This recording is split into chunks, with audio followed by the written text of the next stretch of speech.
guys. This week for my blind series, my Blind 101 series, I kind of wanted to do a really small Q&A, a question and answer type of session. A couple of people in my comments have left some really great questions, and I really wanted to take time to answer that. And one scenario came from Facebook from a visually impaired friend of mine.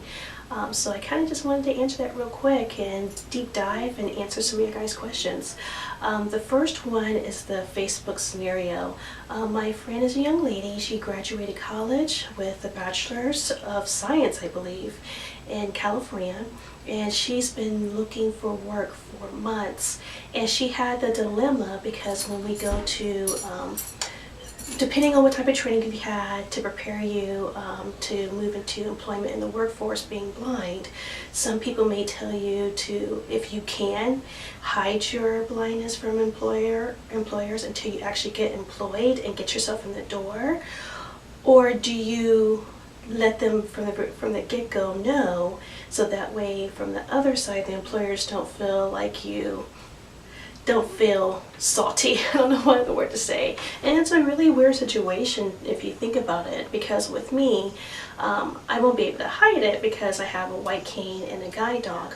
But my situation is very unique as well from other visually impaired and blind individuals looking for work.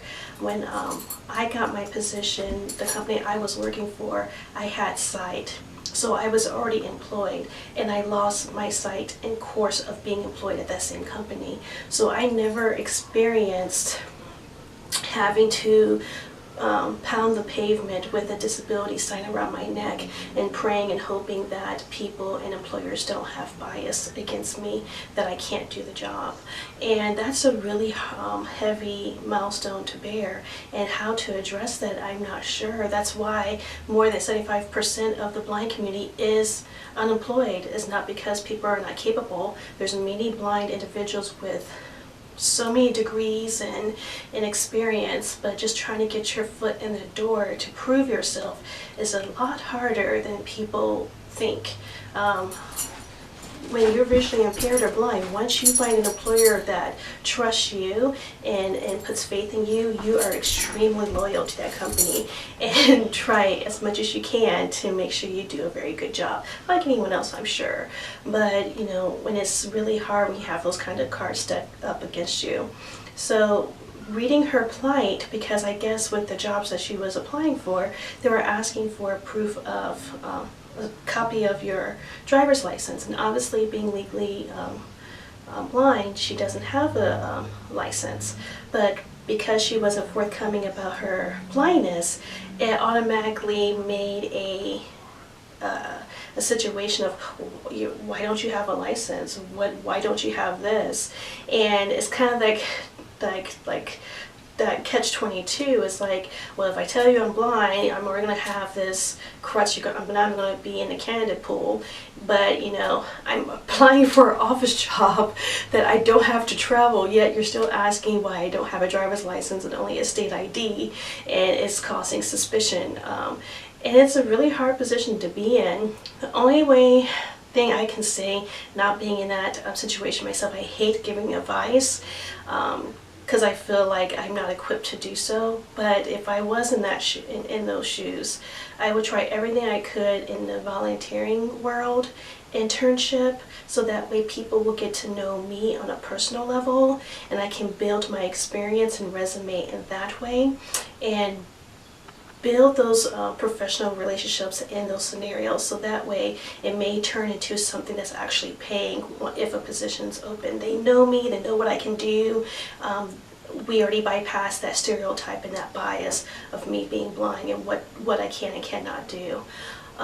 If you have done that and still not having success, reach out to your state Bureau Services for the Visually Impaired. Here is what's called in Ohio, and they actually help. They have like a database of employers that employ individuals with different disabilities, and BSVI, like I just said, they actually focus on the visually impaired community. So they help you make sure you have the assistive tools that you need for whatever job, and they'll help you interview and reach out to those employers that are already employed individuals with blindness. And then you usually have to start from the bottom and work yourself up. You do have to prove yourself. There's nothing about that, but yeah, when I was listening to that post on my Facebook, that broke my heart, because that's a reality. Another question, I'm going to go by from memory, and hopefully I'm not mispronouncing your name. Hey guys, so the second question I got was from Sparkler MP70. Thank you, girl, for commenting on one of my videos. But she had a really good question. She wanted to know what were the advantages and disadvantages of me being sighted and becoming blind.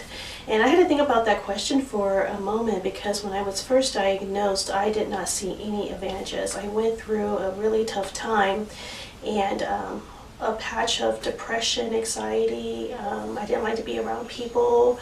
I actually was inside of my house and refused to really leave and interact with the world for about a year. So I called that my hermit phase. So when I first got diagnosed when I was 35 years old, I didn't react really good at all.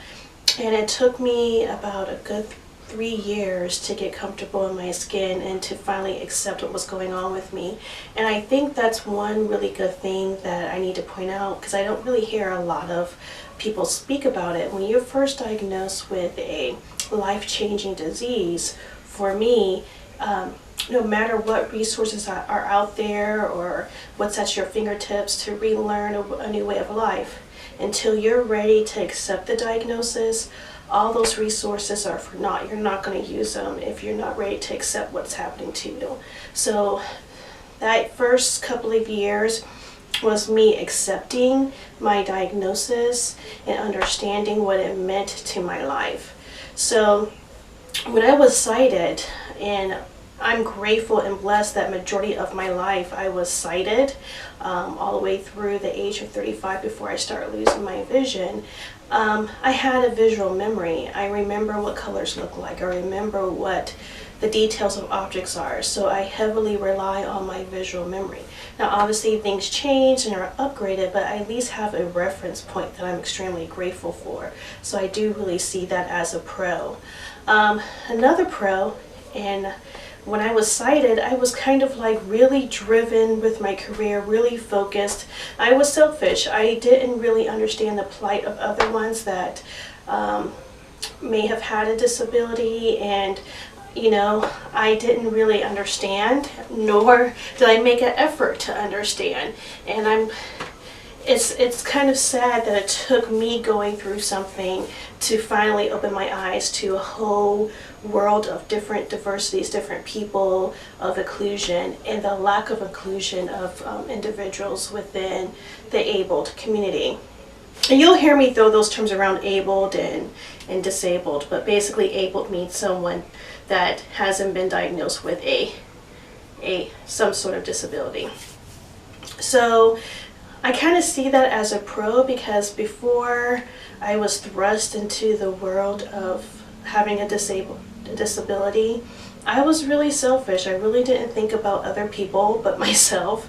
And I think it was what won my age, but I was so driven in my career and everything that I didn't have compassion or empathy. And having the situation happen to me, it forced me to be compassionate and empathetic, and it forced me to see the other side of the coin, that, you know, and it made me the person I am today. I'm extremely passionate about disability rights. I'm very, very tapped into what's happening with the government in regards to ADA law. I'm an advocate for others with disabilities to be able to go into the employment world, to be able to be treated like other people regardless of what their disabilities are, because every person is unique and every person has something to contribute to society.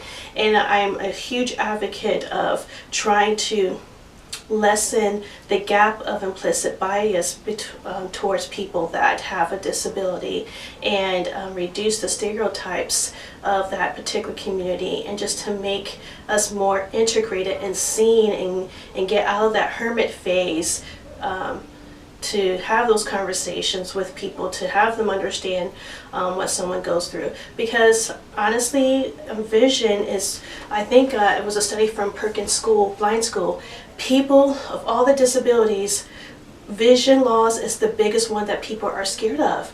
But vision loss is also the most easier one to get because it can be related to age alone, just your eyes getting older. It can be related to genetics, hereditary, diabetes, other diseases that can affect your vision. And I've already kind of spoken about that in my other past videos of other diseases that can affect your vision. So I'll definitely link that video down below if you're interested in watching. Disadvantages, obviously, I miss my vision. I wish I could see people's faces because visual memory, no matter how hard you try to hold on to it, it kind of, it gets foggy. You start thinking, okay, what, I thought I remember what that looked like. I was really hoping to remember it. But eventually that visual memory that you're so strongly holding on to, it fades away because you do forget. So that is definitely one disadvantage, is that I wish I could see people's faces. My depth perception, I run into things all the time. In my bathroom, I had modifications made of like a bar in my tub because I kept falling and hitting my head and I started getting really bad headaches. So the one disadvantage I feel is that because of this one situation, is a domino effect that's causing other different medical issues for me, which I have to deal with. The third is that I feel really blessed and a pro is that I was already employed while I was losing my vision. Why is that important? Because it's so much harder, I believe, that once you are labeled with a yoke of disability and you're out there job hunting and trying to find, this is just my perception, but it's harder for people, employers, to let go of that bias of what they perceive as a inability to actually perform the job duties. So I luckily lost my vision already employed, so I didn't have to have that struggle and figure it out. So I do find that as a blessing. But on the other side, if I happen to have not been working, I think it's extremely unfair that 70% of the US population that has a visual impairment or blindness are unemployed. And these individuals are looking so hard to find any work.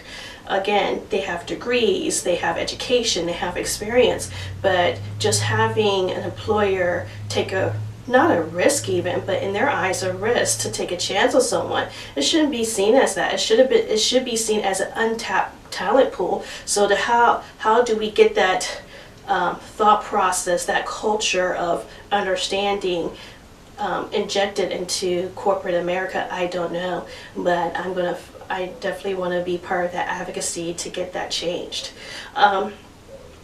More disadvantages, just medical bills. Obviously you have treatment that you have to pay for, so it's not something that will go away. So the medical bill responsibility is somewhat overwhelming at times. Another disadvantage is just that the condescending and patronizing comments. Personally, at work, it doesn't really matter. People will always project their bias on you regardless of how able you are and regardless of how often you've proven that you can do it and do even better. So just dealing with that can be something overwhelming. And I'm sure there's so many other things that I can think of, but those are the main ones that jump in my head. Those are the only 2 questions I got, so I definitely would love to do another Q&A in the future. So when I do one, I'll make sure I'll post something on Twitter, Instagram, and another video to see if I can get more questions. But guys, thank you so much for your interest, and I hope you understand and you enjoyed this video, and I'll see you guys next week.